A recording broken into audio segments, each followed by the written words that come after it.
Olá, queridos, a paz do Senhor, sou o pastor Adalto Araújo e este é o canal Aprofundando nas Escrituras, um canal totalmente bíblico e teológico, um canal que tem trazido aí novidades na literatura cristã e trazido aqui para você algumas reflexões bíblicas, né? Hoje nós vamos falar sobre um assunto muito importante que é o Tribunal de Cristo. Muita gente ouve falar sobre esse assunto, mas às vezes não entende o que é o Tribunal de Cristo. Tem muitas pessoas que confundem o Tribunal de Cristo com o juízo do trono branco, o juízo final. Mas é preciso a gente saber diferenciar o Tribunal de Cristo do juízo final.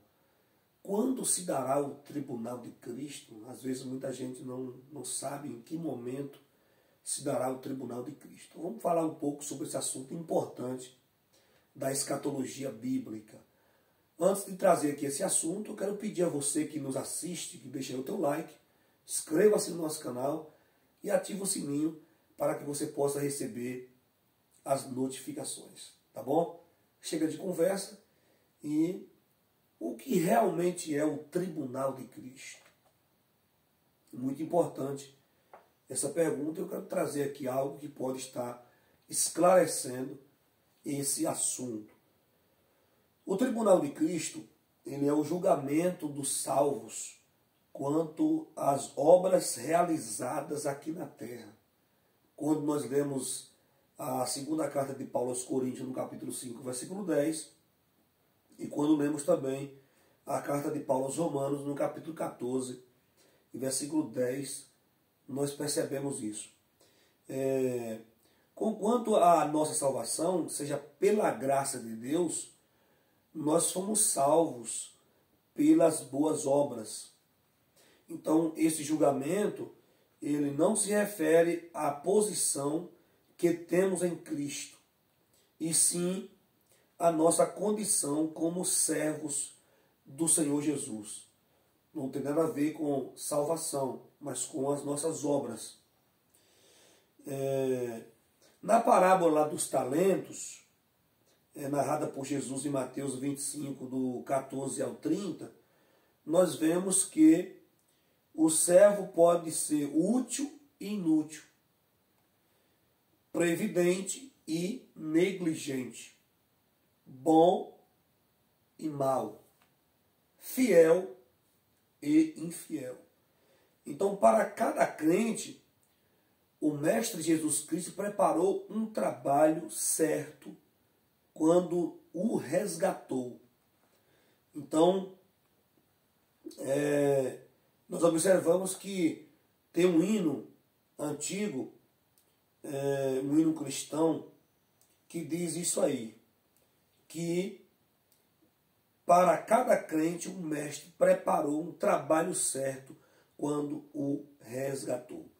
Quando nós olhamos o Novo Testamento menciona dons, ministérios e operações que o Senhor concede à sua igreja. Então, cada salvo, além dele ser chamado para proclamar as virtudes do Senhor, ele recebeu pelo menos uma incumbência específica no corpo de Cristo, que é a igreja.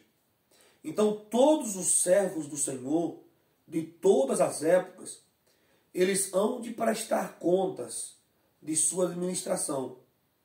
E a parábola das minas, ou das moedas de ouro, revela que cada crente redimido, ele tem a responsabilidade de empregar fielmente aquilo que de Deus recebeu.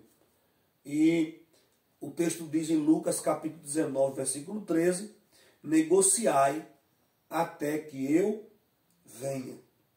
Então, naquele grande dia, o justo juiz ele vai pedir um relatório, mas ele não pedirá conta apenas da administração do nosso trabalho. Tudo o que nos foi outorgado será levado em consideração.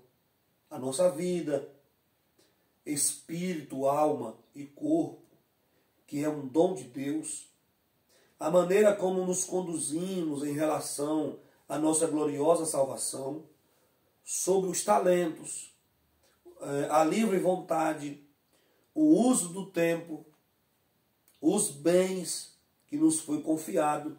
Tudo isso nós iremos prestar contas. Lá em Mateus capítulo 16, versículo 27, está escrito: o Filho do Homem virá na glória de seu Pai com os seus anjos, e então dará a cada um segundo as suas obras. Lá em Apocalipse capítulo 22, versículo 12, o texto diz o seguinte: e eis que cedo venho, e o meu galardão está comigo para dar a cada um segundo a sua obra. Então, se o Senhor Jesus ele trará consigo o galardão em sua volta, podemos afirmar que o tribunal de Cristo ele se dará logo após o arrebatamento da igreja, ainda nos ares, por ocasião da nossa reunião com ele. Então, cada salvo de todas as épocas participará dessa reunião nos ares, pois Jesus afirmou que haverá recompensa na ressurreição dos justos, Lucas 14, 14.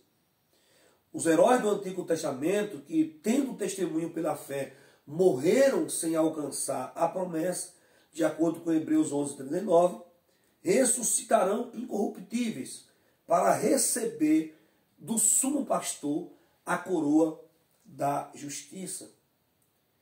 A incorruptível coroa de glória, como diz a primeira carta de Pedro, no capítulo 5, versículo 4. Assim como Paulo, eles combateram o bom combate, eles acabaram a carreira, mas eles guardaram a fé. Então Deus cumprirá as promessas feitas aos que morreram sem terem alcançado a vida, porque todos estes morreram na fé, sem terem recebido as promessas, mas vendo-as de longe e crendo nelas e abraçando-as, confessaram que eram estrangeiros e peregrinos na terra. Estou lendo aqui o texto de Hebreus capítulo 11 e versículo 13. Então, meus queridos, tem um galardão preparado para nós. E a igreja aqui na terra, ao ser arrebatada, ela será galardoada no tribunal de Cristo pelo serviço prestado aqui na terra.